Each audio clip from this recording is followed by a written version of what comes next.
everyone, how are you doing? I can't believe that's day 10 of our summer song challenge. Where did the time go? I have absolutely no idea. But you know what, it's been fun. I've really enjoyed kind of going through the different parts of the songs and everything and having a go through what we should be doing and stuff. So I was shuffling my sheet music, it looked like it was going to fall down there. How did you get on with looking at Make Me Feel? I remember we were saying yesterday about mapping our message. We want to be more aware of, particularly with Make Me Feel and the Janelle Monáe's album that she's just done, A Dirty Computer.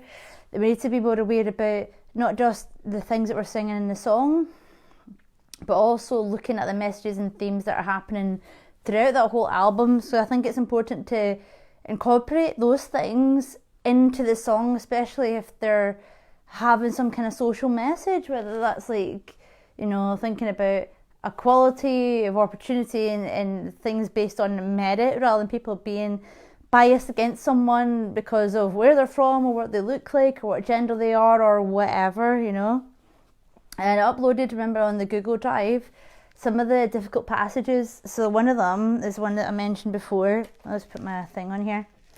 When you're going into the kind of bit before the chorus, when it goes, it's like I'm powerful with a little bit of tender. It's like na na na na na na na, little bit of tender, little bit of tender. So you might have to do that a little bit, just sliding up and down gently like I do in the MP3 thing. So it's sitting there waiting for you to have a practice of and stuff. You might take a little bit of time with that one, and that's perfectly fine because, frankly, that bit is pretty difficult. When you've got these small chromatic passages, especially when they go by pretty fast, that's actually quite difficult. So you might take a little bit of time to just kind of go through it slowly. Sliding between the notes is also very good because it can help you feel more confident and more aware of, I was saying before about you don't want to go into the higher parts of your voice and feel like you're scrabbling about trying to find things, that's a horrible feeling. So you want to avoid that. So doing these slides, it helps you feel more confident, you know where you're going. Then you can work out the chromatic passage and you should be fine in that. Please feel free to send me a message or an email or anything with any questions or anything like that if you're not sure about anything. I'd also like to see some your recordings for our challenge. There have been one or two people that have sent me through a private kind of DM. That's great. Thank you for that. That's lovely. It'd be great if we have someone on who's brave enough on the Facebook group that could upload something. Because I want this to be a challenge for you, and that will feel quite challenging for you, but I'm doing that kind of on purpose to make it feel like you definitely achieved something, and it's something that you can look at as a more concrete result after you've done this. Okay, so yeah, that's the thing with yesterday, guys, with your homework, having a look at the song, but also trying to incorporate your ideas for your interpretation into it. So remember, we've got the lyrics sheet here. I know it's going to be displaying in reverse, I think, isn't it? But looking through that, having a look at what would you naturally want to emphasize in terms of speech, which words you want to emphasize and all that. And please always go with your natural flow of speech when you're doing these kind of things. Then you're putting it together with the character question list that we did before when we were looking at lullaby and stuff. Putting those two together, you should have a pretty well-rounded idea of what your character should be doing, what they're motivated by, what words you feel are important, the ones you naturally want to emphasise, and you get a full picture of what's going on in the song. It's only with that, having that depth of understanding and depth of understanding of the entire song, but also understanding your character, that when you perform, it's maybe a lot of the time even something that you're not completely aware of. You're just doing it because you understand it.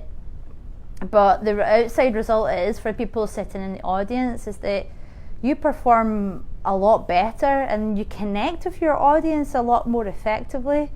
And that's why I say a lot of the times, folks, when you're singing, what is your job? What your job is to basically move for one idea that you have in your head and try and transport it from your head to the people that are listening to you.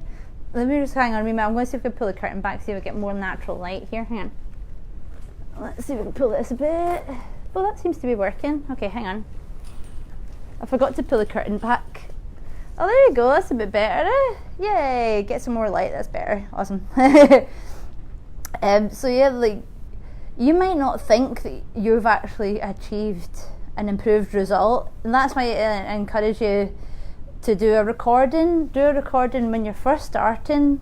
Have a look at the character and all that kind of thing, and have a record and listen back afterwards, so that you've got something concrete to compare one against the other.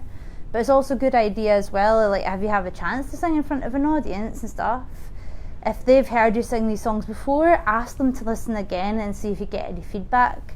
And a lot of the time, like, when people go through this thing about understanding more about their character and everything, the feedback will usually be things like, oh, I just really believed the song, I was part of the story, I felt like I was involved in it, like I was there, or I believed I was the character. And people become more immersed in the story, but that's through you, that's through your storytelling. And the greatest compliment somebody can get really is that somebody says to you that they feel that they were transported somewhere when you sang. That means that you know you've done a good job, you've told the story really well in a sincere way that's true to the song, but also really true to yourself as well. And that's really, really important, because nobody wants to hear just a carbon copy performance of Chanel Monáe. Nobody wants to hear a carbon copy of Paloma Faith. They're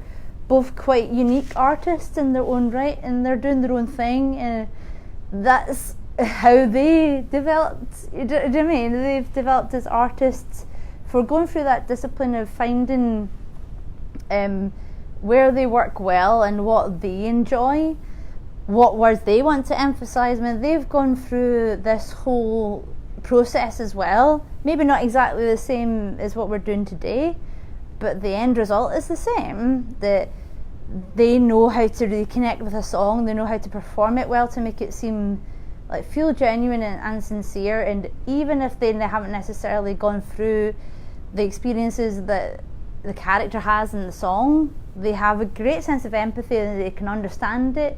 They know how they would react if that happened to them. And if you can do that, I was saying in the previous list of things to do to help improve empathy, like talk to people, like your friends and your family, and even just ask them about their own personal experiences. Might not even be their experiences, it might be your aunties, cousins, boys, brother-in-law, I don't know. Tend to find, like, you've got unusual stories, they migrate, don't they? They go amongst people. So that's the thing, guys, about, like, you want to work on the character and stuff, but listening to the whole album, so you're incorporating the messages and themes into the album. So remember I was saying about, I found it interesting, there were snippets of speeches from Martin Luther King and some of the songs in Dirty Computer. That I thought was pretty obvious that this is like it has a political message in the album, and there's the other snippets of lyrics that I really liked. One was, I'm not the American nightmare, I'm the American dream. So that was all, like, to me, that was like pointing out how there's been lots of acts of violence against black people in America. I see it in the news sometimes, don't you, like injustices and stuff. Or was it quite recently two black men got arrested in Starbucks just because they were waiting for their business colleague or something?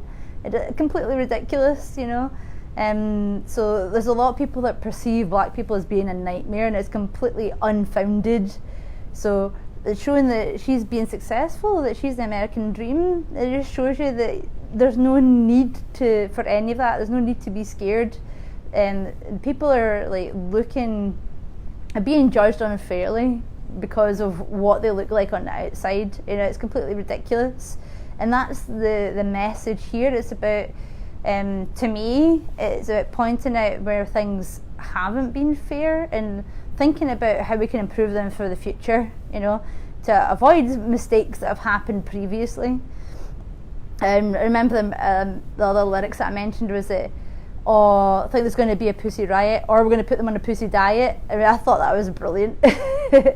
So that was more about inequality between, females being overlooked for whatever reason, or being made to feel somehow like second-class citizens or whatever, So when you think about the song Make Me Feel, which I think is quite a kind of positive kind of anthem, but it's all about that whole thing about celebrating and feeling grateful for the good things in life, even though, in spite of poor experiences that you've had before. And that's quite a different context to something just being really, really, really kind of sugar poppy, kind of happy and stuff, I think it's quite a subtle thing, but when you get to that sort of depth of understanding the song, then you'll be able to decide a bit like, oh, this is how I want to do it. And we have to bear in mind all these messages and themes that, and once you are kind of more aware of that, you might look at the lyrics again and think, oh, actually, I think this word or this phrase is more important than I previously thought before. So I'm going to change the things that I'm going to emphasize, and I want to bring this out more in the way that I sing it. And that's because you've done your homework, you've looked at and listened to the whole album, you've realised there's so many different kind of political messages that you want to make sure are clear in the way that you perform it, So that's something to kind of bear in mind and everything, guys. Now we're kind of looking at the bits we were trying to memorise. I'm laughing because I've struggled with this. I've struggled with finding the time for make me feel. I mean, I think I'm, let's say, estimating and stuff for lullaby. There's maybe a couple of wee smidgy bits here. I'm probably about 80-85% there. With it's just a couple of bits. I was saying before about there'll be a couple of places in the song that I call like the black holes, and there's always the same bits that you just find it difficult to memorise for whatever reason. I've totally got that with lullaby. There's bits and I'm just like, I've totally forgotten it again. It's so annoying. Same thing for Make Me Feel. Like most of it, I've kind of got it and stuff, but I would say that it's less. That's probably about 70-75% there, but I've almost got it. So what I'll do later on, actually, I'll probably do a little recording of me just singing along with the backing track, so that if you want to have a go, you can do it with me, and you'll see that I'm not 100% there. This is a challenge for me, in that, like, as I've been creating this whole summer song challenge, it's been challenging for me in some ways, because I haven't actually learned a new song for a little while, so that's me brushing up on my memorising skills. But I was also kind of creating this course, thinking about the overall structure, creating the materials, creating the ways that I can support pupils and stuff, but I wanted to make sure it was all online, so anyone from anywhere can do it, as long as you're just a member of my Facebook group, and that's fine. So I wanted to see how people felt about that, if it was effective, if there's any practical or technical difficulties that kind of get in the way. And that's why I said as well in the previous kind of video and stuff that I have a little survey. I'll put in a little bit.ly link here later on as well. So I'd love to hear your feedback, the good and the bad and the ugly and all that kind of thing. So yeah, what we're going to do today, I was thinking about Make Me Feel. We're going to go more into the thing about, like, memorising and stuff, So I'm nearly there. I've got my little lyric sheet. I'm kind of getting it together and everything. And that's something that I'd like you to do as well. Like, once you've done it a couple of times with looking at the lyric sheet, and remember I was saying about doing the same process again. So once you've done it with the lyric sheet, you maybe feel pretty confident. Say if you were maybe 60-ish% there, try and do that thing with a cheat sheet again. Remember, it was like, sometimes when people are learning a song, it's not the individual components of the words and stuff that people find difficult to remember. It's actually the structure of a song. So once they get a couple of word prompts that makes them realise, oh, actually, okay, I get it. It's this verse I'm singing and then that verse. So do a little kind of cheat sheet again and see if that will help you with. That's the problem with the lyric sheet. It's good for the first bit that you're kind of learning and everything, but soon enough you'll maybe get a wee bit too dependent on it. And then all of a sudden you're singing, you're like, no, something, and then you're looking at the words just out of habit, because you know that they're there. So doing a little in between, I was saying, between a full lyric sheet and completely nothing, do this little in between stage of a cheat sheet that gives you a couple prompts for the start of each structure of the song. So a couple words for the verse 1 to give you a little reminder. I would say a couple of words for the pre-chorus or whatever. I'm pretty confident with the chorus. I'd probably just write chorus as opposed to a couple words, but that really is dependent on what you need. Then a couple words for verse 2, then it goes pre-chorus again and chorus, then the bridge, and maybe a couple of words for the bridge, then it's the pre-chorus again, the chorus, and then the song finishes, So it's not a heap of stuff. And then I was saying about my little, there's one of my little notepads, you could probably fit it all in one of those things, because it doesn't need to be a heap of writing. But once you've got that, then you can try it with the little backing thingy, the backing track. That's all there. I actually looked on Spotify for the whole Dirty Computer album and shared that as part of the playlist as well. So you don't even need to go anywhere to find the materials that you need. The Spotify playlist is sitting there waiting for you with the entire Dirty Computer album. And so maybe when you're checking out the lyrics, have the album playing, as you're looking at the lyrics, and just absorb it all, Sometimes I quite like doing multitasking like that, rather than listen to just the lyrics and stuff, and or just listening to the whole album. And to be honest, when I do enjoy music, but I always feel like I need to do something or type something, or I get a bit fidgety after a while. So if I want to listen to a whole album, I need something to also be doing, like whether that's looking at lyrics and having something. I think it's my hands want to do something all the time, So yeah, thanks guys. That's looking at most of our Sing a Summer Song Challenge. What I'll do later on today is do the little backing track things and everything. Please let me know if you have any comments on here for the final kind of day 10, like how you felt about it, and do you think that we should do this again? I'd love to know. Do you think that like next summer? Hey, maybe not even wait until next summer. What about autumn or winter challenge, and we can pick a song that's appropriate for that season and just do it a quick kind of blitz, maybe not 10 days, maybe 5 days or something, and we can organise to all kind of meet up together and work through it. So that this is the thing, guys, I want people to get a snippet of what it's like to work with me, even if like you're not where I am based, you're not in Aberdeen or whatever, but it doesn't really matter. And that's something that I realised maybe a couple of years ago when I did my first ever online lesson, but with a gentleman that, I didn't actually ever meet him in real life face to face, because he lived in Israel, but he was like a really great teacher, and he helped me improve my voice a lot, even though it was just all through Skype and stuff, but it's amazing now. If you've got a pretty decent internet connection, it's amazing what can be achieved, as long as you've got somebody there that's probably qualified to look after your voice and make sure you don't fall into common pitfalls and stuff. You'd be really surprised at how much can be developed in a short time, once you're properly kind of looked after and everything. Another reason that I wanted to show you how I work in the Summer Song Challenge is because I've launched the Know Your Voice course, which offers vocal confidence in 30 days.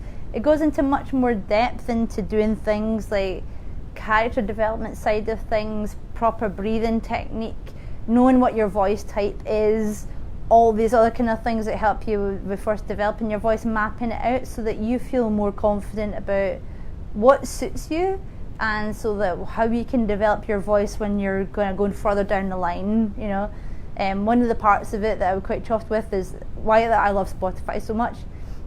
I've created a bespoke Spotify playlists that honestly, like, they are worth the cost of the course on its own, because it's all carefully selected by myself and a few different other vocal pal friends for different voice types. So there's one soprano, alto, and tenor and bass and all that kind of thing. Suggested songs that are perfect for your voice if you want to explore it, but in a particular voice type. So it's not too high, not too low, not too demanding when you're first doing it and everything. That saves a lot of time, and that's the thing about online courses, guys, is that it's not about giving you screeds and screeds of information so you feel overwhelmed, because overwhelmingness, I've just made that word up, that that can lead to a lot of just kind of paralysis and inaction, and that's not what I want for you guys. Like, I would love it if I spur people into singing more often and they feel more confident, because I've given them a bit of guidance about it and how to get started. I said to one of my friends in an email recently, like, not everyone necessarily wants to end up selling out Wembley and doing a big massive concert where they're the centre of attention, but people just like being able to feel happier with their own singing, whether they want to sing amongst friends, do it for their own enjoyment, go to an open mic night, go out and have a laugh with karaoke with your buddies. It's not all about going to win that 10-year record contract with a massive label and you tour around the world. Though some people might think that would be great, that's the thing that they're aiming for, that's totally fine. But aiming for just being happy with your voice and it's well managed, well maintained, so that you never have to be scared about picking up a mic, then that is a goal in itself, and to me that's just as valid, because a lot of the time when people are a bit anxious or nervous about their voice and what they can achieve with it, it holds them back a lot from social gatherings and things that might involve singing, whether that's a concert or a karaoke, or if there's any kind of remote risk that you're going to be asked to sing, then you might just avoid it at all costs. I know people that are like that, and it stops them from doing a lot of things. I wouldn't want that for anyone that's taken this, and frankly, you've been really brave. You've been brave to kind of take part in this with me, to kind of keep going and have a try of it and see if it works for you. So thanks, guys. I'll be on here later on. I'll probably just pop on to celebrate with you and everything, and just show that I'm kind of chuffed that we got through it. It was a good challenge for me. It was a good challenge for you guys as well. And I'll show you like my performance later on, or I might even just do it right after this recording. I'm not about 100% with either of the songs, to be honest with you, but I just showed you that please don't feel that you have to be trapped in perfectionism in order to kind of get where you're going. Please just keep trying. But perfectionism really held me back for a long time. I wouldn't want somebody to fall in that same trap. Okay guys, I'm going to get going because I'm probably going to sing the songs just now. So thank you so much for your time and your effort. It's been amazing. I'll catch you again soon, right? Bye.